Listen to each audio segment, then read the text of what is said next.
Hey, good morning, Mortgage Coach community. This is Dave Savage coming to you live out of Dallas, Texas. I am speaking at a couple conferences here in Dallas. God, where am I? I'm at the Hyatt. So, by the way, for all you Dallas friends, let me know if you're around. I'll be available for coffee tomorrow morning. This is our Tuesday interview. My goal with this Tuesday interview is every Tuesday have the best sales meeting in the mortgage industry so that we're bringing leadership and ideas to you guys. So today I'm pumped because I've got Robert Stover, a good personal friend of mine, a coach, a mentor, someone that I have literally spent hundreds of thousands of dollars in consulting fees with. And by the way, that means he's made me millions of dollars. If you just about everything in mortgage coach land has Robert Stover's fingerprints on it. Robert, I think you know this. One of our interviews last year, and I know we did a couple, was one of the most watched interviews of 2017. Thanks very much, brother. Well, glad to participate. Well, thanks. You got a group of action takers, and they're fun to work with. Absolutely. And Robert had brought today's speaker, Joe, pronounce your last name, Jardine? Jardine, there you go. I got it right. Yeah. So I'm here to learn from Joe myself. I know that Robert very rarely says, Dave, I've got someone you've got to interview. And he's like, we've got to interview this guy. He'll be great for your community. He is a mind coach. How would you position yourself, Joe? Yeah, performance mind coach is what they call me. Performance mind coach for elite athletes. Yeah. So I'll let Robert formally do the introduction. But I just think in today's market, it's more important than ever. If you're a mortgage professional, you got to get your mind right. And you need to prospect. You need to be calling realtors. You need to be calling borrowers. You need to be more fearless than ever. And you also need to have a better attitude than ever. So with that said, Stover, I'll hand it off for you to start the interview and do a little more of an introduction with Joe. All right. Well, thank you. So, yeah, I actually met Joe, 10, how old's my daughter? 12. So it was about 12 years ago. And I was renting office space in a group of psychotherapy office, and I was renting space in there. And that's where I met Joe. Joe was in there working. Then we recently reconnected. And then my daughter was in elite gymnastics and things. I was having some issues. I reached out to Joe. And then Joe's telling me about, this athlete, flies their private plane out, has me get on it and flies out, and I work with them. And this athlete and this group. And so some of the groups like the Dallas Cowboys, the USC, the Rams, et cetera. So he's working with the elite athletes, with the programs, with the coaches, with the players. And so it's a fantastic opportunity. He deals with a lot of the same issues that we face in mortgage coach. Football is a rough world. Mortgage, especially right now, rough world. And your mind's got to be right. So, Joe, why don't you start off? Talk a little bit about what you do with some of the teams, who you work with, things like that. Yeah, I'd love to. So, a little bit of my background. So my background's in clinical psychology. I'm a social psychology professor as well. So I do a lot of stuff with that background mixed in with sports psychology. So I don't call myself a sports psychologist. That's why I call myself more as a performance mind coach. And so what I do is the fact is I work with a lot of NFL teams and players. So I do a lot of individuals where working with a lot of the quarterbacks on helping them reach the potential, making sure they don't plateau, working with the pressures of being a influencer in the locker room or being an influencer, on and off the field, and helping them just making sure that their mindset before the season and during the season is moving forward and doing well. So, for example, I get a lot of my calls with quarterbacks, sometimes the first 2 or 3 games of the season where it's not quite going right. And they're like, we need to change this narrative around. I need help. Something's off. Come in and help me figure out what's different from this year versus last year, whatever it may be.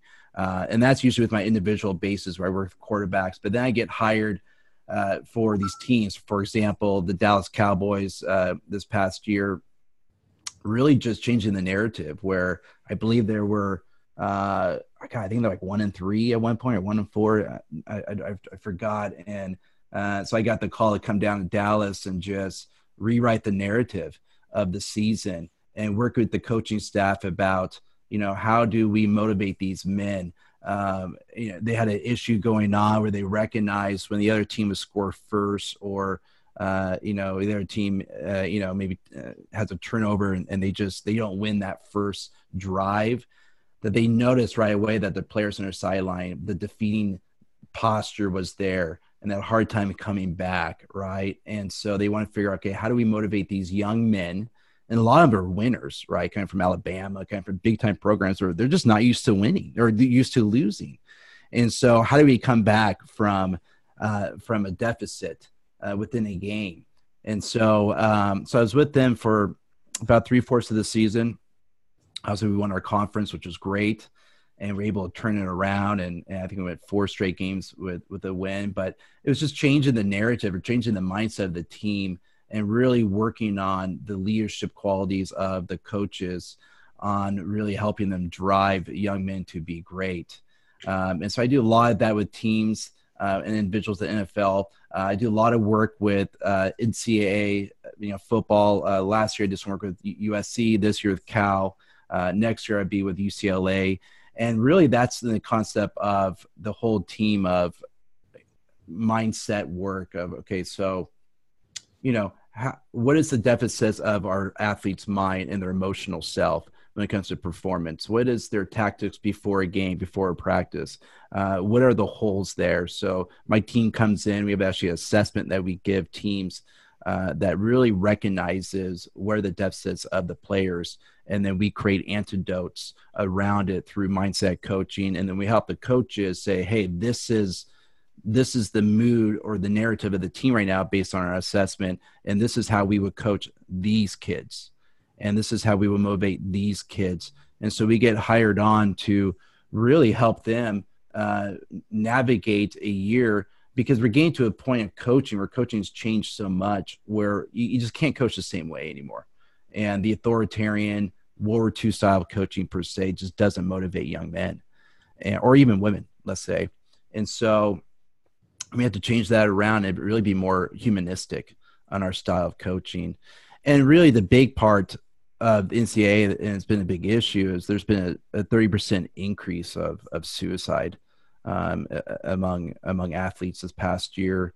Athletes are just there's a lot of pressure at this age. They're adult situations with still a child's brain, and but yeah, they're supposed to be warriors, but their brains are not ready to be warriors yet. And so there's been this big push at ASU and at USC to start understanding the mental health of an athlete and learning when to press them, when to hold off. And so there's been some great concerns because that's the number one cause of divorce, the number one cause of death for a student athlete is suicide. So there's been a lot of increase. So the good part is that the elite levels, like the pros, are recognizing the need for performance mindset coaches and understanding the athlete in that way. And so is the NCAA, because the reality of it is just the body is overworked and the mind's underworked as an athlete. So how much, I'm sitting here in the mortgage industry and we see these guys and they're the elite professionals, the discipline's there, the Right. physicality's there, Mm-hmm. the talent's there. Mm-hmm. With all of that, the physical skills, the discipline, the talent, how much of the game is actually even mental? Yeah, well, the word, the cliche of that is that everyone says it's 90% mental. That's kind of across the board, and that's the belief. And that's becoming the belief at all levels right now.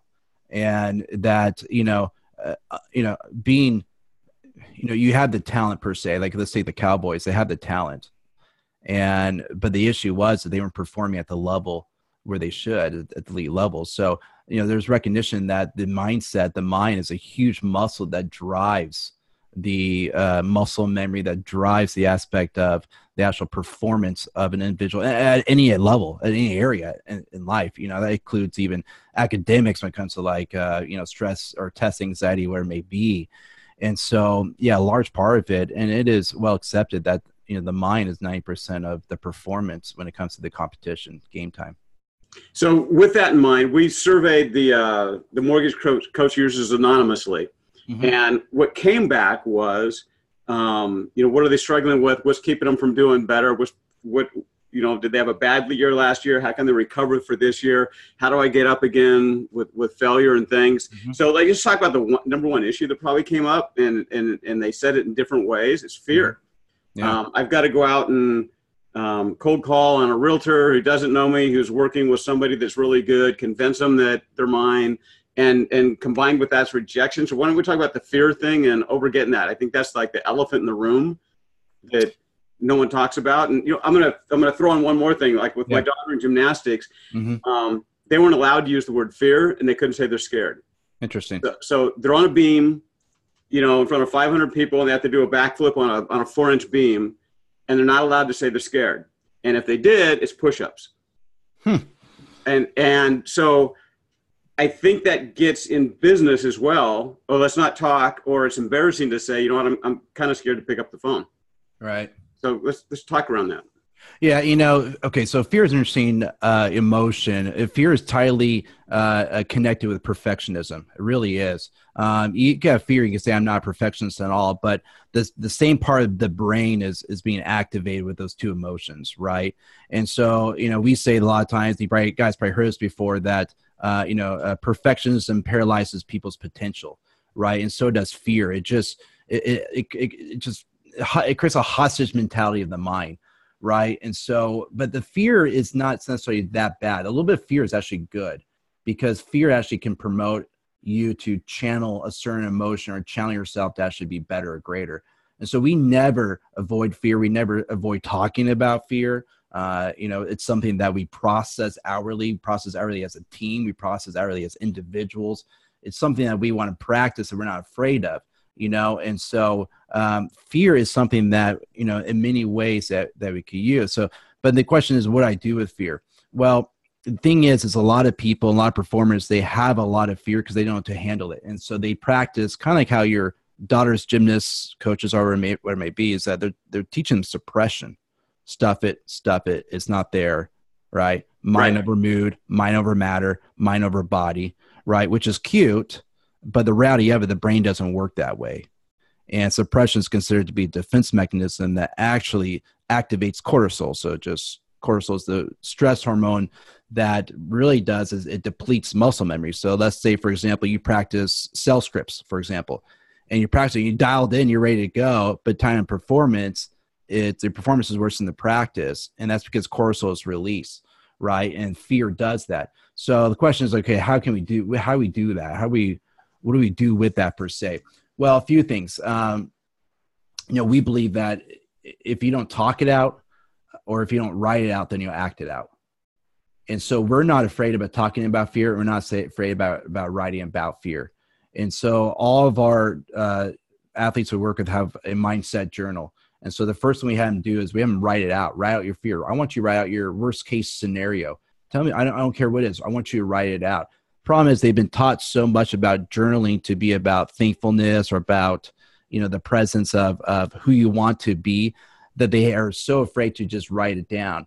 But the thing is our mind needs something physical to work out an emotion, right? Sure. And so one way to do that is, of course, we could talk it out, which a lot of times, for women, that's actually good because the aspect of intimacy and talk goes hand in hand. For men, it's experiential.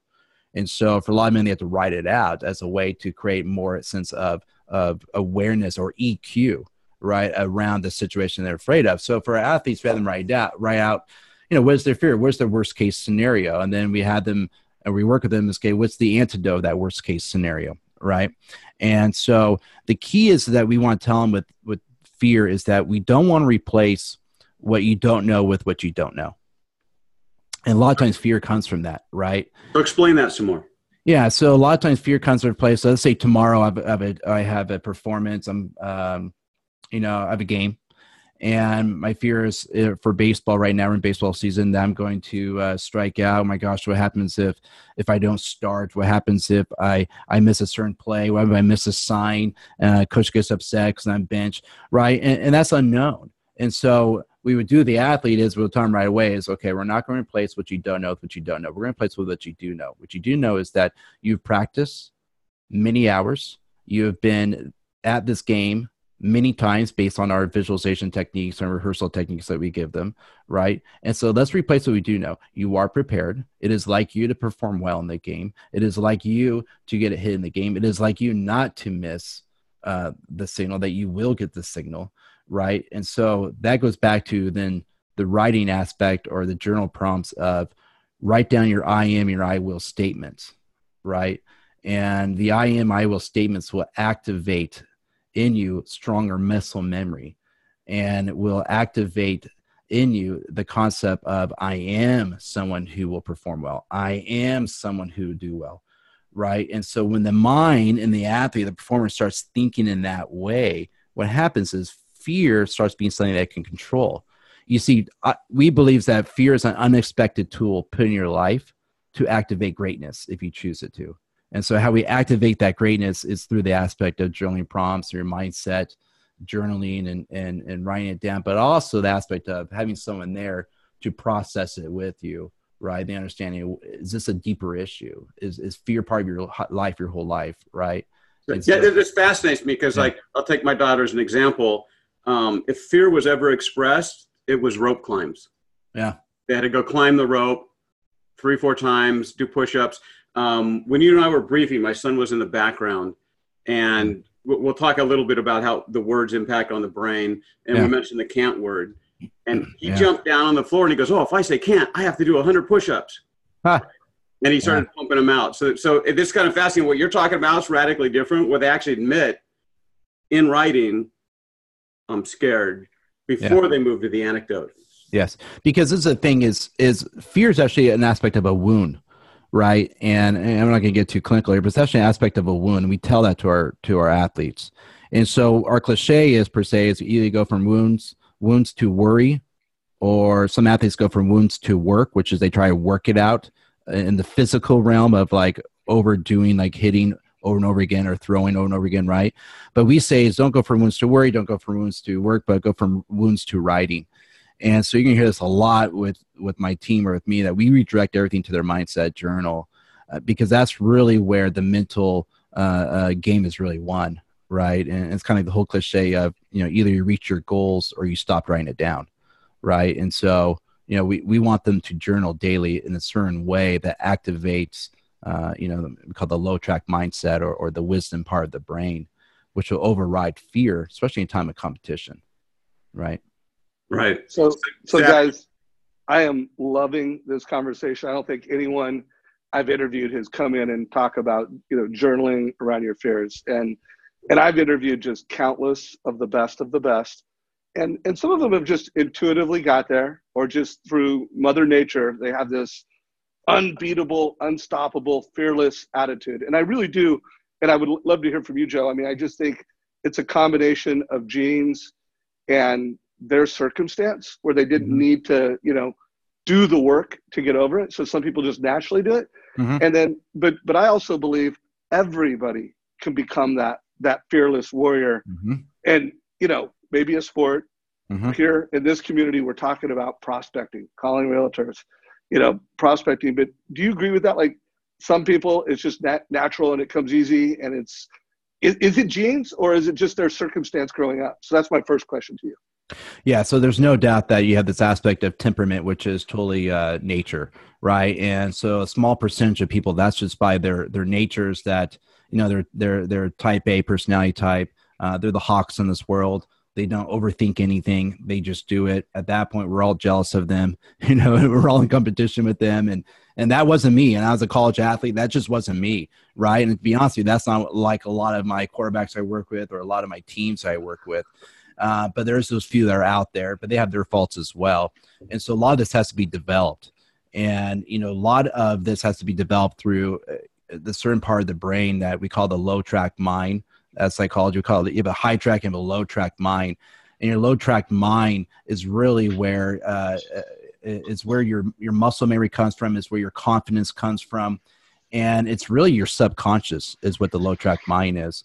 And so to kind of go what you're saying there, Dave, is we have a belief, and research has proven it from the Stanford experiment to today, which is, your situation dictates your disposition. And so your disposition is your personality type, right? It's who you are. And your situation is really your environment. But in this way is that we found out that the subconscious takes in every little detail from the moment you wake up, right? So I know all of you guys have heard the fact is, when the morning time, which is great. But all the other little details you don't realize will actually activate or deactivate you as being a hawk on those phone calls. right? So for example, some people don't even think about this, but even the paint color in your office or the paint color in your house. My wife and I choose a certain paint color that I know is proven to help people to have less stress, less fears, and activate a sense of coming from a place of confidence and abundance, right? Another thing that we realize when it comes to low track mind is the aspect of relationships. So if you're married or in a relationship or you have kids, is if that's not growing or the struggle is there, we actually realize it paralyzes the low track mind. And so you go to work, you're like, why am I not performing today? I have no idea why. I'm usually on. And well, there's something usually missing. So I'll give you an example. One of the quarterbacks that I worked with in the NFL, pretty well-known guy. Some people say he may be the top quarterback, but he's the top two, maybe of all time, is that a couple of years ago, he's struggling. He said one of his worst seasons. People are asking what's going on there. So I get the call to go visit him and his Malibu house. And the first thing I ask every athlete is, what are you thinking? Tell me your thoughts. What's going on?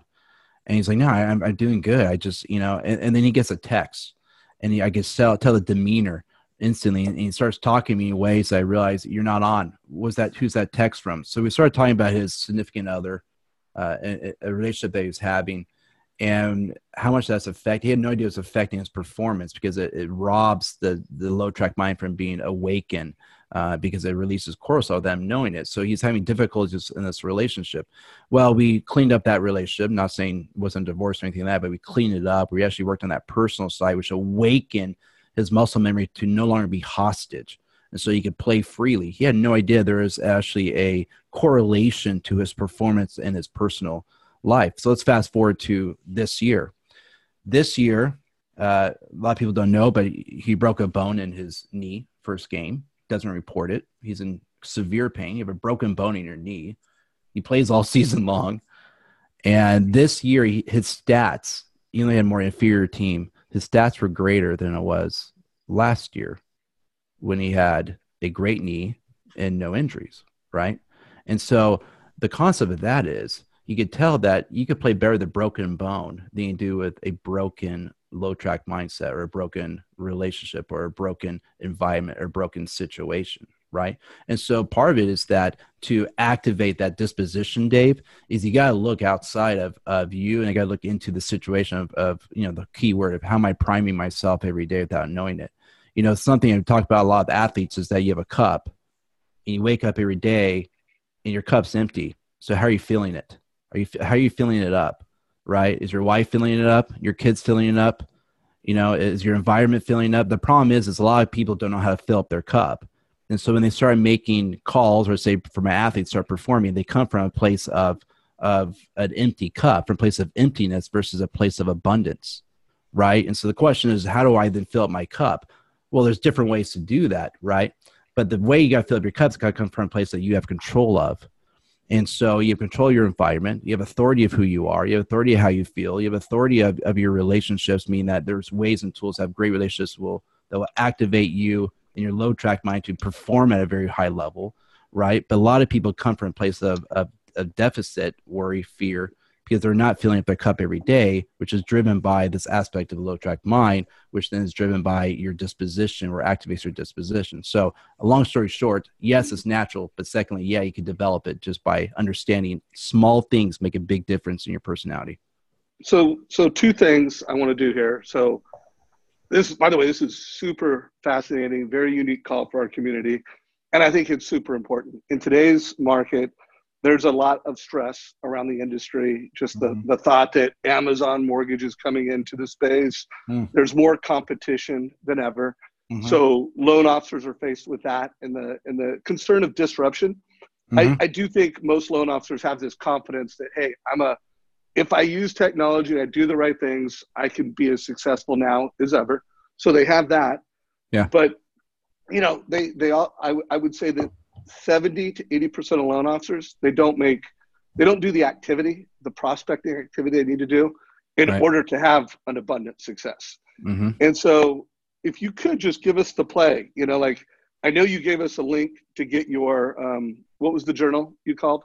Yeah. So I got some mindset journal prompts that will help out with fear, rejection, or activate movement that I'd love to just give to you guys. that I give to my Okay. athletes. Yeah. So tell us the link real quick, because I want to make sure everybody can go download that. Oh, Yeah. It's the Reset Group /mortgage. The resetgroup.com/mortgage. Reset Group, the resetgroup.com/mortgage. So we'll put a link if you're watching this on Facebook, link below. If you're watching this as a recording in our YouTube channel, it'll be down below in the bottom. I'll remind people again as we close this out. Walk us through just, a playbook, that I'm not achieving at my highest level. If you could just literally walk us through, and why don't you do it from a branch manager's perspective? Let's assume that there's a producing branch manager. So he's a coach on the field. He has to kill it himself. He has a group of 5 to 10 loan officers that he wants to bring the best out of. Mm-hmm. What would be a process that would include your, talk it out, write it out? What would be a process to just self-diagnose and start improving? Yeah. So the first thing I would do, and, assuming I always take an approach of like an athlete and a coach, is that the first question or the first statement we work on is, you could teach with your words, but you transfer who you are to others. So if that's your team, if that's your clients, if that's your teammates, what it may be. So we really work on who you are. And that's actually a very big existential question with a lot of our athletes, right? And so the next question from that comes in is, we walk them through is, tell me about what would let's take a quarterback, for example. What would a successful quarterback say? What would a successful quarterback do? Let's write a list of all that, right? So I want to start bridging the gap between a confident quarterback from an insecure quarterback, and bridge that gap. So then we now know who do you need to be. Secondly is what would a successful quarterback say? What would a successful quarterback do? But then comes the third thing, which is, what is the attitude around a successful quarterback? And so they're writing this down as I'm coaching them through it, right? And a lot of times people are stuck with these questions because the fear take over. They're too close to the fire, right? So, but then you're coaching around it, and so what is the attitude like? Tell me. How does that person walk in the room? How does that person engage with people? How does that person take rejection? How does that person take on fear? How does that person how about a win in their business, right? And so we build in at that point the aspect of what's the attitude look like, right? And then from there is the launch. What does the launch look like? So then how do we actually do this on a daily basis? How do I actually, win my day every day as a starting quarterback, as a successful quarterback, or to lead my team as a coach? How does that actually look like, right? So then we write down the aspects of what does that look like every single day to actually transform it. But the key is it begins with writing down where the behaviors of a successful quarterback, what is the attitude of a successful quarterback, right? And so it begins there, the internal, and then writing it down, because if you don't write it down, it just doesn't happen, right? It's not true. And so it begins there, right? But understand the power of a leader and the power of someone who's be great or be elite performer is that they have to understand that it begins with them. You could teach with your words, but you transfer who you are to others. A lot of us have great words. We're good with our words, but us as leaders does not transfer to other people because who we are stopped growing. Who we are stopped pursuing greatness, And so we're always hungry in the terms of, I don't look at what I have, I look what I don't have, right? Tom Brady has a great saying. He's like, I never look at the rings I have. I look at the one I don't have. And that's his mindset, right? So he's always staying hungry, And so, but we begin there with the concept of what is the attitude and what's the behaviors of a successful or a confident quarterback, or maybe a loan officer, whatever it may be. And we start there and we grow it from there on, right? It's kind of the funnel. We begin there and then we work our way down. Does that make sense? Yeah, it's kind of funny to me because, as a leader, it's like, oh, I want to work on them. What can I tell them? It's like, I don't want to work on myself. And you're starting with, dude, work on yourself. Yeah, well, it's a lot like marriage, right, Robert? Where I can't fix my wife, I got to fix myself. I can't change my wife, I got to change myself first. Wait a minute. You can't change your wife? We can't change our wives? You met her. And so, no, joking, but no, she's great. But, but same thing with my kids. Parenting is a dynamic relationship. My kids respond to me, right? And so if I want to fix my kids, I got to fix myself. If I wanted to instill something in my kids, I got to instill it in myself first because, it's a whole, you get kids are a lot like athletes, right? Or maybe sales when it comes to being a sales leader, whatever it may be, where, it's caught versus taught, right? And so what I do gives them permission to do, and who I am gives them permission to be that, right? And so, the concept is as a leader, I'm in control of me. It's just like with the Cowboys. We didn't meet the players. I met the coaches. They're like, you're not going to go talk to the players? No, I'm going to talk to you guys. And you guys are who they're looking for. If I could transform the hierarchy, then everything else will follow. Yeah, well, because that's what you have control of. I think we're lying to ourselves, and fears come in when we start focusing on things we don't have control of, right? And so, and you'd be surprised what you do. And with working with athletes, it's all about talking about what we have control of. It's all about focusing on that. We don't focus on the competitor. We don't focus on the person we're competing against or the weather. We focus on what I have control of, right? Right. And that's the concept of leadership is you have control of you, who you are, how you relate, how you react, how you respond, the right words that actually create motivation for people. I can use those words, right? Because the reality of it, you're going to have some people have some really crappy, toxic, unhealthy temperaments. And they may be like narcissists or it may be, and you're very limited when it comes to coaching them. You really are, right? And they could be toxic or cancer to the team, And so the question comes in is if they're not coachable, now what, right? And so, and that's something everyone has to think about when it comes to those personality types. But it begins with you. The control is within you. So let's talk something. I know the guys in the mortgage industry face. For the most part, they're calling on people that already have existing relationships. So there's a lot of rejection. Mm-hmm. Something else that happens is there are things outside the control. A deal blows up, interest rates change, the customer changes their mind, the realtor does something screwy and it blows the deal up. And so they experience failure.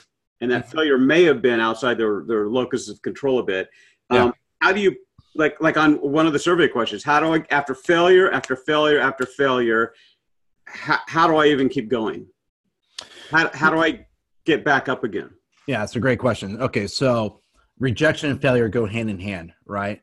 And so the mantra we have for that is we use the fact is rejection or failure is not a deny, it's just a delay. It's just a matter of time. And so we really work on with our athletes, work with people. This is just a delay, not a deny, right? But we got to understand the emotion of rejection and failure. Rejection or failure, right? We're going to just combine them. They're what we call association emotions, which means it's a clinical term that means that when you feel rejection or failure, it actually awakens every single memory in your mind that you've ever been rejected or that any time that you've ever had failure, right? And so if you got rejected from a call or let's say my players got cut, right? That awakens every time they've been rejected by a girl or a boy, every time that maybe mom and dad were not there and they're supposed to, every time they got a failure of a grade. And so it reawakens. That's why it's so heavy. Rejection is just a really hard emotion for people to handle, right? Failure is really hard because it awakens so much in the neural mapping, right? And so what do we do with that? How do we overcome that? Well, first of all, I think we have to come from a standpoint of if you have unresolved, aspects of unresolved rejection, unresolved grief around that, you got to work that out, going back to write it out, talk it out mentality. The next is you got to recognize is the fact is that once again, no one's in authority over you and your emotions. You are. And so the moment you start giving authority to a call, being successful or not successful, or someone in your life, getting that authority, how they make you feel, what happens is they're in control of what you do and they're in control of how you feel. We refuse to go that route with performers. Is the fact is that you're in authority how you feel, you're in authority what you do. So we're not going to give that away. Right. And so one of the aspects or the tools that we use for rejection and failure is something we call ants versus anteaters. I'm not sure if you know about this or heard about it. I haven't. Yeah. So, and it's available. It's something we'd love to give to you as part of the Mindset Journal. But basically, ants stand for automatic negative thoughts. So that's all the thoughts you get when you feel rejected, all the thoughts you feel when it comes to failure. So you write them down, right, Robert? And just don't suppress them. Write them down. Write them down. So all the automatic thoughts, I'm not good enough. I'm not going to make it. I'm going to fail. Amazon's going to defeat me. I don't know, whatever. Right. And so on the right side, you have the anteaters, which is we call the balance or the alternative thought. And so what you do is you write down 2 anteaters for every 1 ant. And the anteater has to be an I will or a I will statement, right? It goes back to the concept of words matter. Your brain has a relationship with words, right? And so I am and I will statements actually motivate the brain, activates the low track mindset. Really, it's healthy, right? And so you write them down. Then you do is we do with people who feel rejected and failures, that they read out loud all the anteaters, and then they circle the one that gives them the most peace or confidence, right? And then that becomes your mantra of the day. So if you're someone that's daily having feelings of rejection, failure, that is a technique that we have people do daily, right?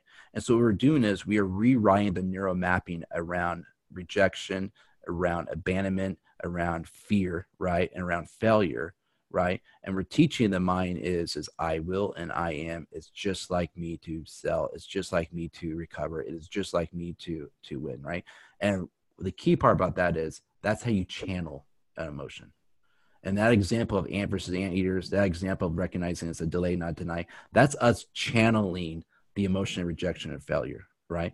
If all we're going to do is obsess, get mad, get angry, like, about rejection or failure, what you're doing there is you're imprinting and you're creating a negative association, behavioralism 101. You create a negative association in your brain. So then your neural mapping becomes that of, it's just like you to fail, and it's just like you to be rejected. It's like the people that say all the time, of course it rained today. I just washed my car last night, right? Right. So it becomes just like me to never win the lottery. It comes just like me never to be the top salesperson, right? Because anger from rejection, anger is a secondary emotion, right? Anger comes secondary. So first one is usually failure or rejection in a person, right? Or abandonment.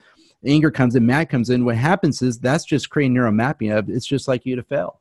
And so we want to stop and refocus and redirect. And what I like to say is we reload. We go from rejection to reloading.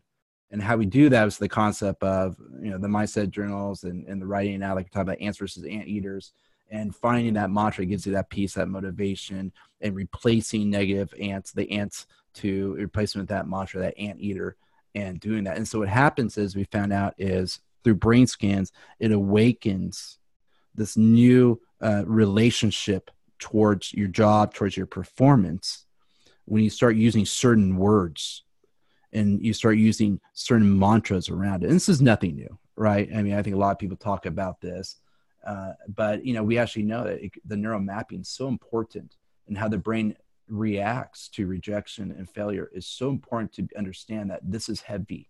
If you don't deal with it quickly, it becomes you. Anger, rejection, and failure are, we would call, addiction emotions as well. People could get addicted to rejection. People could get addicted to anger. And we know that because, a little tidbit, clinically what happens is that your brain has mirroring neurons. And mirroring neurons is where addiction comes from. And those are activated with anger. Those are activated with rejection. And those are activated with failure. And so basically you become like that. It's an addiction. And it's hard to get people out of that cycle. People are like, who would be addicted to that? Well, no one ever wants to be addicted to it. But then you don't understand that you're, once again, low track, subconscious mind can create and develop habits without you knowing, that create scenarios where you fail and be rejected without you knowing it, which is interesting, right? It's really interesting. I love providing the community with checklists and just tools to get through this. And, as I'm listening and taking notes, I'm almost feeling like if you, and someone posted it here, I need, help me get over my fear of cold calling, and let's not even make it cold calling. Let's just say prospecting, get over the fear of not making the calls that you want. It's almost, from what I hear, they need to talk and journal about that fear itself. But in all likelihood, they even need to go further back than that. Like if there's anything, if you're blaming your company, if you're blaming interest rates, that's right. If you're blaming the weather, yeah. If you're blaming the market you live in, that's right. If I lived in this city, so it almost sounds like before even attacking the problem itself, you almost, like, first question is on a scale of 1 to 10, 10 being you own it. And there's nothing to blame. There's nothing to complain about. And by the way, if you can't answer that question at an 8 or a 9 or a 10, then that's where you need to start the work. Not overcoming the prospecting. You need to overcome that mindset that you have, that you're blaming things outside of your control, your environment, your weather, that's the number one place to attack. Is that fair enough? Yeah, that's super accurate. So, we can sum that up by saying either you blame, complain, or claim, right? And I think that's nothing new, probably in the coaching business, but that's kind of the three options you have in life. You can either be a blamer, complainer, or you can be a claimer, right? And so, but the challenge that you're saying there is important is, sometimes we focus so much on our performance self, like the athletes on the field, we don't take enough time to recognize off the field triggers, or off the field, even unresolved, fill in the blank where it may be. And so we really challenge people is, could there be a deeper value that's going on there? Because look, I've done my morning gratitudes, I've done my priming, I've done my what 2 things I'm excited about, 10 things, all that kind of stuff. I'm still not performing. The fear and anxiety is still there. And so what we try to look at then is, okay, let's talk about origins. I want to know the first time you felt that ever in your life. And then the first time you felt was age 10 or 12. Tell me yourself right now. Now at age 36, what would your 36-year-old tell your 13-year-old self right now? So we want to shift the paradigm, right? And that's what we do. We shift the paradigm. So tell me right now, how about this? Your 36-year-old self knows all that's going to happen to your 14-year-old self, the time that mom and dad got divorced, and that's really affecting you and really has caused you some unresolved grief. That's really keeping you from becoming great in what you want to do. You might not even recognize that, right? But it just takes a few questions to actually get to understand the origin of all this. So let me ask you this, then. What would your 36-year-old self tell your 13, 14-year-old self? What advice would you give them? And we start there. What happens is, we know when you start thinking that way, and this is nothing new. We call this narrative therapy, by the way. And narrative therapy is that you start from this approach, a different angle, and it awakens this new neural mapping of, I have control of it now. I'm no longer a victim. I'm a victor of it. And people walk away saying, for the first time ever, I still have these memories. I still have these fears, but I feel like I'm in control of it. There's a sense of clarity behind it, right? And so, but that doesn't happen without you being open and not having a fear of diving in. What is the worst case scenario? What's the worst fear you could have? What's the first time you felt that? Tell me about those moments and times, and really dive into it. Because I think what's happening is, I think there is a commonality, and I talked about this with Robert a lot, where we're afraid of going there because it's all about positive, focus on who you need to be. And that's just suppression. And that's going to come out in different ways. Yeah, I joke that, there's the teenage girl diary, like, oh, everybody hates me at school, my life's awful, and this boy doesn't like me, and nobody recognizes me. That's the teenage girl diary. And then you got the Muhammad Ali diary. I am the greatest. I will, I float like a butterfly, I sting like a bee. And what Joe's done is kind of combined them. That you actually, the one just suppresses it and makes it worse. And then the other one just never helps you because it just reinforces all this stuff. So I think it's unique that you're combining those two elements. Well, and a cool little technique you can use is order and chaos, right? I hate to use this word, but Freud did this back in the day, right? And really what it is, and this might be a challenge for some people, you write down a piece of paper on the left-hand side, you write down all the chaos of your life. Chaos, feelings, emotions, thoughts, relationships. Heck, it could be a dog that's not trained. Whatever creates chaos in your life, you write it down. The right-hand side, you write down order. What creates order in your life? Is there a certain relationship, a certain emotion, a certain thought that creates order? What happens is a lot of my clients, the chaos is this and the order is this much. And so our job is to change the balance of that, right? And you realize that, the chaos is really a recognition of where we need to find antidotes and where we need to actually tackle. But see, if you don't go there, then what happens is you're just going to continue to do these bad habits. You don't get out of the rut of, I'm afraid of doing cold calls, right? And it's just much deeper than the fear of rejection, fear of being a failure. It's actually much deeper than that. Just like it is with my athletes, it's always much deeper than that. We always go from let's talk about football, but then it gets into is tell me about you. Tell me about what drives you. Tell me about why is it that you're afraid of certain things? Where does that come from? Where does that begin? Right. And so the origin is super important for the performance. So community, I would love for anyone that's on this call right now.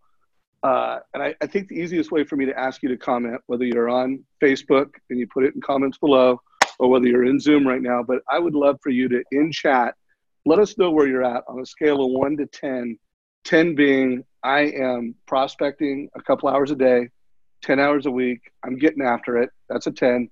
Where are you at? I would love to know where this community is at. So just take a minute and answer that. I'll look at it in just a minute. Anything else? I mean, like, you've given us this, concept of we need to write it down. You've given us this, order and chaos journal that we could go through. Mm-hmm. You've given us a lot of tools. Anything else that you think might be good to share in terms of just tactics and strategies to gain personal clarity around what's holding you back from your greatness? Yeah. And this might not be a tool. This might be somewhat of an advice. I talk about a lot with Robert. I'm a big fan of this thing of an imbalanced life, and I know we're all about creating balance in life, but let's just get it out there. Our life can't be balanced, right? That's just a goal that can't be met, just to be transparent with that. And so, I really try to push this aspect of an imbalanced life where it is important for your performance to invest in either, is it your marriage, significant other, kids, whatever it may be, is that spend that time in making that right and spend that time in getting that right, or you're not going to be right at work, or you're not going to be right in your performance. And this is where it gets revolutionary for a lot of people I work with, is they don't recognize how much of their personal life actually affects their growth at work. And so if you're not growing personally in your personal life, your professional life's not going to grow. I'm going to tell you, that's how it works, right? And so many of my people who I've coached, even coaches who I coach, just in the business world, is we talk a lot about this, is that if you want to grow your business in 2019, then tell me how you're going to grow your personal life in 2019. And the concept of that is a lot of people don't even think in that way. But I'm telling you, there is a direct correlation of that. Probably about 8 years ago, I started this little, I don't want to call it mindset group, but I started this group called Me Revolution. It's just this cheesy thing I just started for fun. It was me and four of my other colleagues. Some were psychologists, some were sports psychologists. And I said, hey, let's just do things different this year. Let's try something in our lives. How about this? How about we work less this year, right? And we spend more time with our kids, more time with our wives than we ever had before. We take more vacations than we ever had before, right? And let's see if that revolutionizes our jobs, our careers, right? And so what's happened from that year on, right, is that all four of us have said this, is that we've made more money every year. Every year we spend more time with our family. Our marriage has been better every year. Our kids' relationship has been better every year, right? And this false fear that I had to overwork or overtry is dissolved, right? And we recognize that when we come from a place of more peace and more of a place of just feeling empowered or a cup full from our other relationships we're investing in there, it actually promotes yourself in your business. And I know it's kind of like some people they're probably not into that. I know if you're a hawk in life, you're like, no way, that's not how I work. But I cannot tell you how much broken relationships have damaged businesses or damaged leadership. And it's a big thing if we could get that and get it right. Yeah, what's interesting about that is I think the general consensus would be well, yeah, I'm working too much and that's going to hurt my family. So I'm going to create work-life balance and spend equal or a little more time with my family, but I am going to sacrifice my business results when I do that. And you're saying the exact opposite. It's not a sacrifice to invest with your family. It's an investment.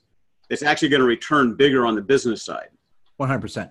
100%. I mean, obviously you got to be logical here and be a little bit wise here. If you're just spending one day week at work and the rest of the time the family doesn't work that way.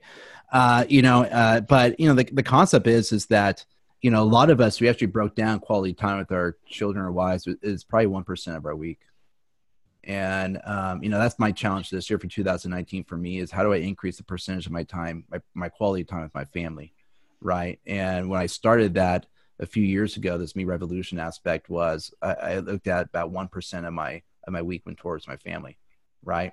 And my goal is to increase that, focus on that. And what happened is, it's interesting. Your fears go away when you start focusing on something greater than yourself. And I was focused so much on my business that I was focusing on me so much, which is really narcissism, right? And so when you start focusing on outside of who you are, being part of something greater than who you are, what happens is that in itself is translated all over. And you can, that goes back to my concept of you can teach with your words, but you transfer who you are to others. There's something about being someone in a room who has a full cup and has that right? And then there's something about being in the room as someone that just absorbs, right? They just consume you, right? And so we got to recognize is that, part that begins at home. That begins with you in your personal life. So someone asked a great question. It's a bit of a challenge question to you. Uh-huh. And I just thought, I've thought this before. You know what, though? If I had more money, it'd actually be better at home because money is what's causing the problems at home. So someone said, well, my problem is money. It's not my relationship. Yeah, money has never brought happiness, right? And so but that's the lie of our culture. That's the whole rat race lie, right? And so the thing is, even if you win the rat race, you're still a rat. No one wants to be a rat. And so the whole aspect of money, that's the lie. See, I never focused my goals in my year in my business about money or around money, right? It's always around what I have control of. I control the process of my work. So, right? But I'm going to throw out, but you're not like me, Joe. I actually don't have it and we're under insane stress. And so money is the issue. Yeah. I would challenge you is that you probably are you a poor steward of money? Is money the aspect that has authority over you?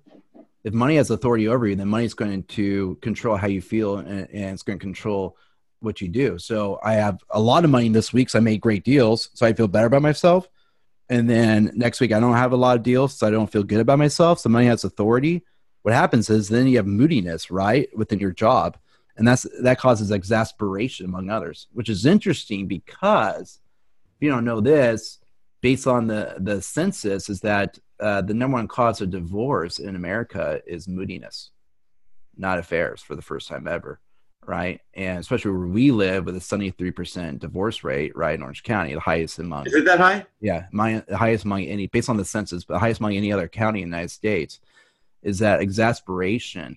And you look at those stats and you realize that the wives or whoever, or the husbands, whoever is the provider, is that, today must have been a great day with dad because he's happy.